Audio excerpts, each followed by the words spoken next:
Keith Davidson, Albertson and Davidson. I want to talk to you about the tricky part of creating any estate plan, any trust or will, and that is the use of the English language. It can be very tricky to say what it is you want to say in your trust or will. And a lot of times people don't fully appreciate just how hard it can be.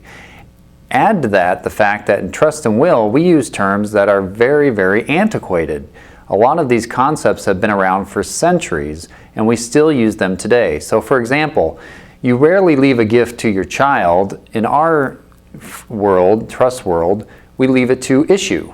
Or we may say we're going to make a gift and we're going to split the estate among as many children as there are living and as many children as there are deceased who leave issue than living.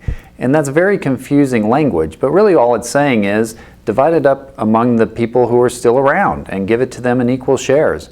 So just because you have a thought in your mind about what you want your trust or will to say, you kind of have to think about how is that going to play out in the future? What if things go wrong? So for example, let's say you wrote something out that says, I want my children to get my house and my wife can live there. That may make perfect sense to you, but in the eyes of the law and the eyes of the children, it may be confusing. Who gets the house? When do they get the house? How long can your wife live there? Does she live there for her life or just for a short period of time? Can they move the wife out? Does she have to pay the costs of the house? Does she have to pay property taxes, insurance, and maintenance?